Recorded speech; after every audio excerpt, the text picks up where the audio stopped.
Hey guys, 7 WWE Rocks here, and I am here to do my review. Sorry, I don't know if the opening of the video caught the intro, but I'm 7 WWE Rocks, like I said. Going to be doing our Lucha Underground review for August 17, of course, where the semifinals of the Cueto Cup concluded with two awesome matches where it would be Prince Puma versus Phoenix and Pentagon Dark versus Mil Muertes. So the finals would be set because it is, of course, next week, the finals of the Cueto Cup. Finally, thank God.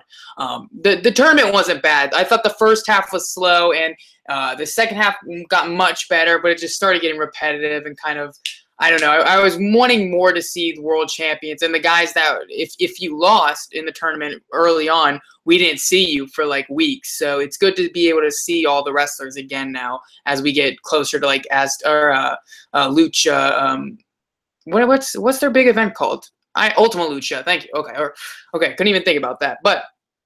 Like I said, the Cueto next week will be the Cueto Cup finale, and Johnny Mundo will defend the Lucha Underground Championship against none other than the King, Rey Mysterio. So we got a lot to look forward to next week. I'm excited for it. Let's get into this review. I'm not going to try to waste any of your guys' time. Thank you so much for listening. I got one viewer listening right now.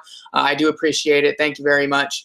And let's get into it. So we kicked off with a backstage segment where we saw Cage. Or not Cage, maybe Katrina first.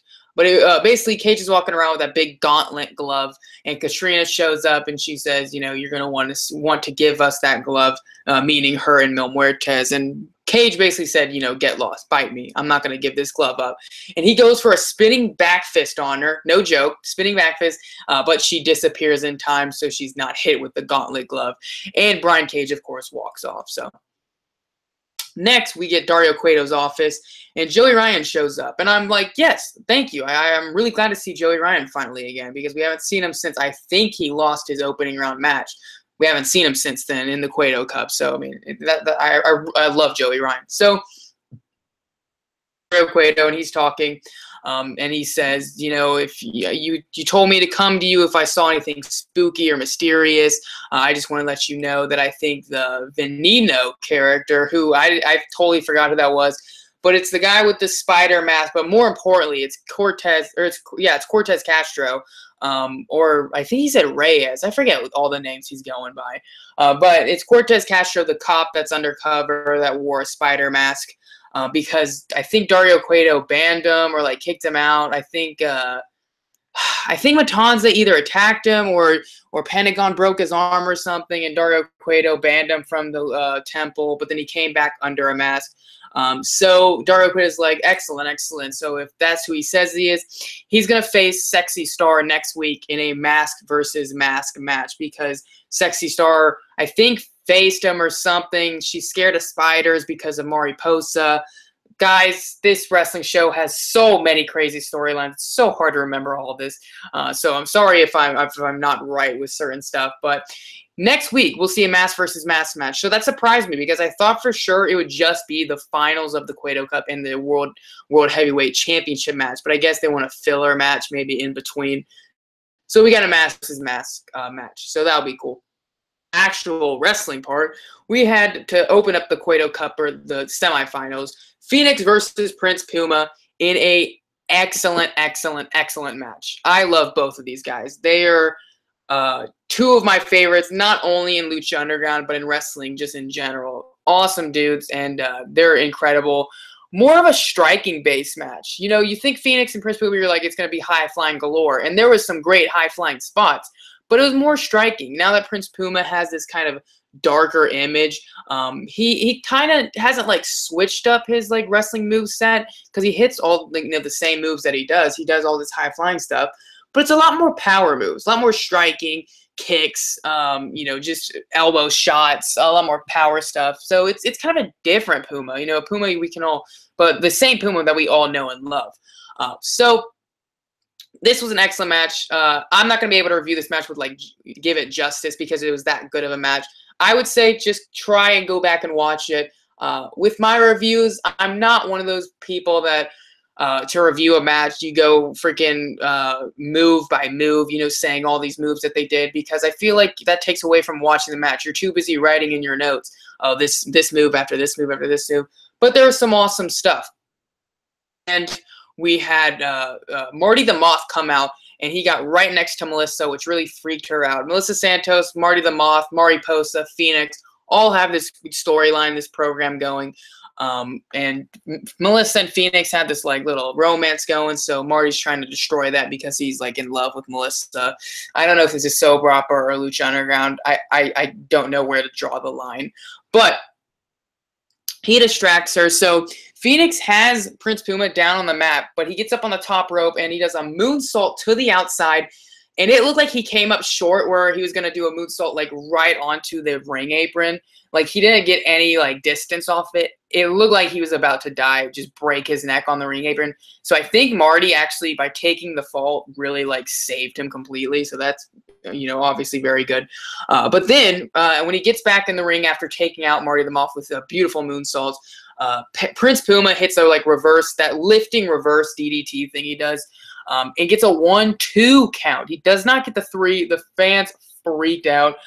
One big moment in the match where the fans really freaked out. Phoenix hit a lethal injection that looked just so amazing, and the fans just went nuts for that. But anyway, back to the ending. After Phoenix kicks out at 2, Puma sets up the 630. He hits that beautiful 630, and that's where he gets the 1-2-3. Advancing to the finals. Prince Puma, I'm very happy with. I think we all knew this. We all knew Prince Puma would move on, and Phoenix somehow, Marty the Moth would get involved, and that's exactly what happened. So Phoenix like hugged Melissa after the match, and then I think we went to commercial. But coming back, we saw Mil Muertes in like the training area, I guess, with Katrina, and he punches a punching bag, and it flies off like Captain America style, just flies off and flies off in distance. He lets out this big roar because, you know, when I go to the gym and I do something like impressive at all, I just do this great roar. So Katrina is basically like, save it for Pentagon Dark, of course, and he's just like, I'm a monster. Not really, that's not how it went, but that's what she said. And then Brian Cage, I guess, picked up a weight from the weight rack or something. I don't know, gym terms. Follow me. Like, I don't know, guys. I don't know these gym terms. If you see my videos, you know I don't go to the gym. So he comes up with a weight from a weight rack, I guess, and smacks it over Mil Muertes' head. He starts beating the crap out of him with it. Katrina just kind of stands there, and Brian Cage is like, so you were saying, and then walks off. Well, like, cool, I guess, with his glove, with his gauntlet glove. And basically, Katrina shows that like shiny rock thing and lifts Mil Muertes back up from like the dead. Not really, because he didn't die, but it lifts him back up. And it looks like he is going to be super, super pissed. But, well, he has to worry about his match with Pentagon Dark, and now he's very much injured, holding his ribs now. So that's when he makes his entrance. You can see he's injured. And we have Pentagon Dark versus Mil Muertes to see who will go in the finals alongside Prince Puma. Now, this was more... The beginning of the matches, of course, is much more Pentagon Dark beating the crap out of him because Mil Muertes, of course, is hurt. If he wasn't hurt and totally, perfectly, 100% fine, this match would have been totally different. But Pentagon's beating the crap out of him until finally Mil Muertes gets a huge choke slam. His choke slam looks amazing. His spear and choke slam are awesome. But hits a huge choke slam to finally get some offense and start going in his direction. It was a lot more balanced there throughout, and we got to the finish where this was pretty funny. So during the match, Pentagon, I think, went for like a sling blade or something. He goes to bounce off the ropes, and Katrina grabs him by the leg and stops him. So, of course, Mil Muertes is able to take an advantage on that by blindsiding and beating the crap out of him. So, towards the end of the match, knocks out, or he hits 4 consecutive super kicks on Mil Muertes because the 3 didn't phase Mil Muertes. Like, he kind of stumbled back, but he didn't fall. The 4th one finally makes him fall. So Pentagon Dark goes to the outside to get on the top rope, and Katrina grabs his leg again. So Pentagon Dark does the only like Pentagon Dark thing that he does, you know, freaking kicks the crap out of her, just smashes her right in the face with like a super kick, and just sends her flying back. Like I said last week, I think when he broke Beautiful Brenda's arm. I do not condone hitting a woman or breaking their arm, but that was pretty funny. And Pentagon Dark is, I think, like everyone in the wrestling world is like, as long as Pentagon Dark does it, that's pretty cool.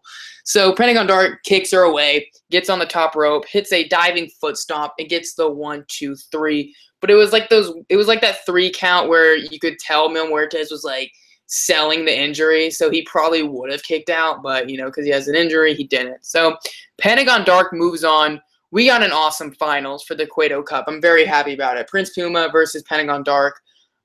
I don't think I'd be sad with either guy. I wouldn't be disappointed at all whoever wins that final. So I think that's really good. That has me excited.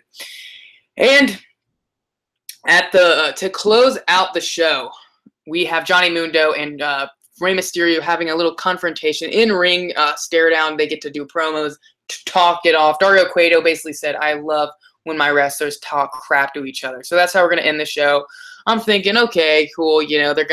They're gonna argue for a little bit. A fight's gonna break out, a brawl. They're gonna be separated by security, whatever. The classic wrestling ending to a show, getting ready for a big main event title match. So they do their promos. Basically, Johnny Mundo comes in the ring with security, and he starts talking to Rey Mysterio, basically saying he doesn't have the Worldwide Underground with him. I'll be clear on that. He just has security guards with him. So he's talking to him, and he starts talking about Rey Mysterio's son. Says how, man, he's a big dude. Of course, Johnny Mundo hit Rey Mysterio's own son with the title, just blindsided him, and that sent Rey Mysterio off furious. But that was a few weeks ago. We're talking about tonight. He starts talking about his son again, and he says, he's really tall. He's gotten big. He's like 6'2". Obviously he got that from his mom. And Rey Mysterio gets like really upset about that, like really furious. And the fans are like, "Oh my gosh, I can't believe he said that." But let's be honest, that's not really an insult. Like, Rey Mysterio is really short. We kind of know that. I mean, that's pretty obvious. So when he says your son probably got his height from his mom, let's not be too upset about that. Like, honestly, because I feel like that's happened before. Like, tall people, they have a short dad, and they're like, "Oh, I can see where he got his height. It's probably from his mom." No one goes off the reels and starts wrestling in a underground fight club. No one does that. But anyway, this was the insult that was actually worth it. And like, okay, that's me. He said, "Are you even sure that Dominic, that's his name, right? Dominic, even sure that he's even your own son?" And that's like, all right, Johnny, you just screwed yourself. Rey Mysterio tackles him, starts fighting, beats the crap out of him, throws him out in the ring, does a dive onto him, and then he throws him back in. They just start tussling again, just fighting, beating the crap out of each other. Rey Mysterio just taking it to Johnny Mundo. Now, this is where things get a little crazy because security's trying to separate them. The Worldwide Underground come out and they grab Rey Mysterio and pull his legs out from under him into the ring post. That section where a guy does not want to be hidden, that's where he gets hidden. So that takes him out. The security guards don't do anything because apparently they're Johnny Mundo's security. So I guess that's why they let the Worldwide Underground attack him. And then just all chaos breaks out because once the Worldwide Underground come out, Rey Mysterio's posse comes out. Dragon Azteca Jr. comes out. Sexy Star, the Mac, they start fighting. So it's like Johnny's team versus Rey's team. And now I would love to see that in like a Lucha Underground match, like a 5-on-5 or how many people there were. Rey's team versus Mundo's team. That'd be cool. But then it started taking away from Mundo versus Rey, the world title match. It kind of took away from that because it was just more like these guys fighting.